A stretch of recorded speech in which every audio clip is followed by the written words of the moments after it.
In the late 1st century BC, the mighty Roman Empire was shocked when its invading legions in what is now Sudan faced fierce resistance from an unexpected source, a one-eyed queen, Amanirenas, who ruled the ancient kingdom of Kush with an iron fist.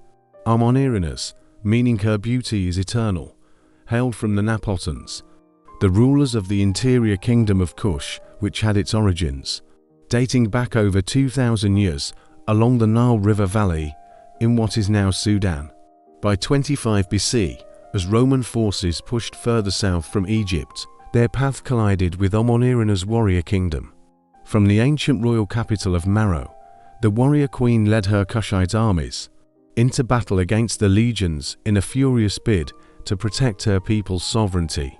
Despite a grainy eye lost in a previous battle, Amanirenas is said to have fought ferociously from the front lines alongside her son Akinadad in one of the first major confrontations between European and African powers. The Kushites launched surprise attacks and adopted scorched earth tactics that pushed the Romans back into southern Egypt. Amanirenas' soldiers shouted "Conqueror of the Conquerors" as towns fell and images of Caesar Augustus were destroyed. The indignant Romans soon counterattacked under the leadership of Gaius Petronius. Outmatched, the Kushites were forced to flee from their capital of Napata as wave after wave of Roman legions advanced deep into their territory, leaving a trail of devastation and pillaged towns. Just when it seemed Amanirenas' resistance was broken, the determined queen regrouped her cavalry and infantry for a final stand on her home ground. In the decisive Battle of Ibrim, the Kushites achieved a stunning victory that halted the Roman invasion. Though suffering heavy losses, Amanirenas had beaten the odds and handed Petronius' legions their first loss in 3 decades of warfare.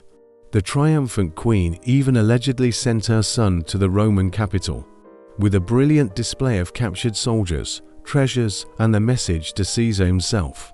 After further negotiations, the indomitable Amanirenas agreed to pay tribute to maintain a fragile peace, though for many years Roman forces dared not venture any further into her domains along the upper Nile. In defeating the might of imperial Rome, Amanirenas had etched the powerful legacy of her Kushite civilization into history and proven the warrior queens of Africa's interior were a force to be reckoned with. Immortalized in ancient records and pyramids, Amanirenas shattered Roman misconceptions about African kingdoms' military capabilities. Her heroics set the stage for future conflicts that would challenge the colonial ambitions of European powers across the vast continent.